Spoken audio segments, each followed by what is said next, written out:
Virginia's 2008 General Assembly session begins Wednesday, and lawmakers will be busy. More than 500 pieces of legislation have been filed for this session. The D.C. area's largest provider of HIV and AIDS services says it will be expanding medical care. The Whitman Walker Clinic is working to become a comprehensive health center. It is time now for traffic and weather every 10 minutes. All right, Adam Caskey is standing by with the latest on a very rainy, pretty messy Friday morning. Montgomery County is getting mixed grades in closing the achievement gap between white and minority students. Well, the next contest in the race for the White House is now just 24 hours away as voters head to the polls for the Florida primary.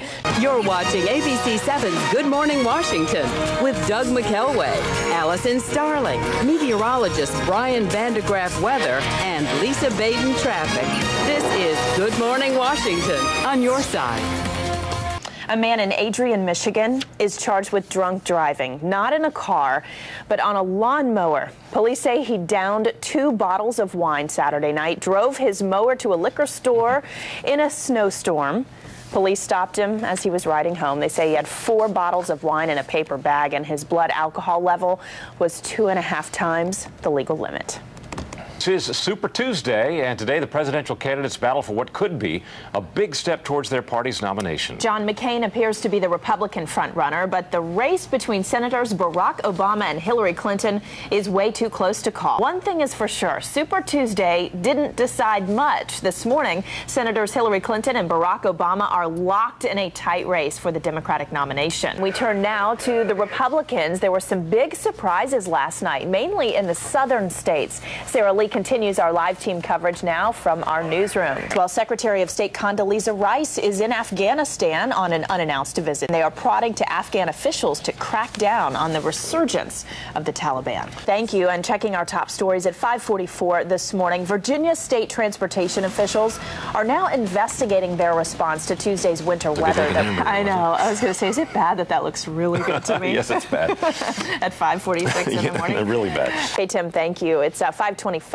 Let's get the latest headlines in business news on a Friday morning from Linda Bell. She joins us live from New York today. You know, the University of Maryland women's basketball team has a lot to cheer about these days. That's right. You know, Coach Brenda Fries just delivered twins, and she is back on courtside after only 7 days. She was really emotional, too. Here's Tim Brandt. A bill that would ban foie gras in Maryland is headed toward rejection. The bill's sponsor, State Senator Joan Conway, says she will withdraw it or modify it after learning more about the delicacy. It is produced by force-feeding geese and ducks. So are you already looking to upgrade your iPhone? That story and more in today's Tech News.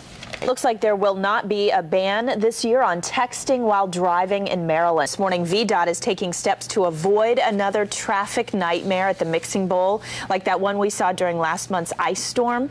The Space Shuttle Endeavour and its crew are now on their way to the International Space Station. That's right. The shuttle blasted off from the Kennedy Space Center early this morning. Kevin Oliver has the story from Cape Canaveral. The Nationals won their first game in their new home last night, beating Atlanta on a 9th-inning home run. Best way to do it, too. Walk off at the end like that? Beautiful. Maryland teens who go to tanning salons may soon need a permission slip signed by their parents. Indeed, although I wasn't happy when the alarm clock went off at 2 this morning. I know. But when are we ever happy when that happens? Right. Delta Airlines has finally agreed to buy rival Northwest. The merger creates the world's biggest airline. Eric Phillips has reaction from Atlanta, where Delta is based. President Bush will meet today at the White House with patients and doctors involved in a simultaneous transplant of 6 kidneys. The operations took place at Johns Hopkins earlier this month. The brother, in fact, of President Bush's chief of staff, Josh Bolten, was one of the donors.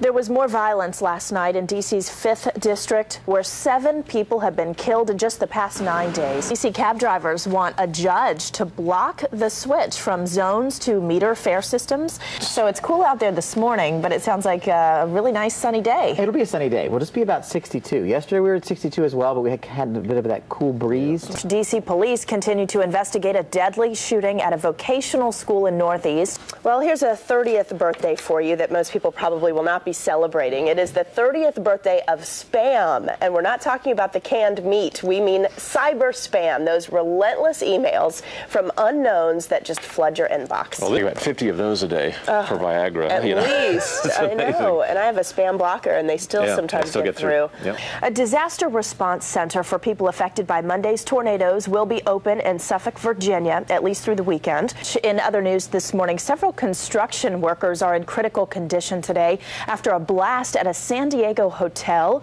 It is now 4 minutes after the hour, and local taxes are headed higher in Prince George's County. The county council voted yesterday to raise the county's income tax next year from 3.1 to 3.2%. All right, Tim, thank you. It is 5:26 on this Friday. Time for the latest headlines in business news. Linda Bell joins us live from New York. Linda, good morning. And good morning, everybody. Thanks for joining us at 6:30 on this Monday morning, May 26th, Memorial Day. Governor Martin O'Malley is leaving tonight on a trade mission to Israel. Rescuers are now sifting through damage left behind by devastating storms. Thank you very much. We've been so fortunate around here with our weather, especially after this 3-day weekend we had. It was just beautiful. Well, let's get a final look at our traffic and weather situation. Jim Russ is in this morning for Lisa. I hope you enjoy the weekend as well. We'll have a local news update for you at 7:22. And Good Morning America is coming up next. We do hope you have a great weekend and a wonderful Father's Day. We'll see you next week. Bye-bye.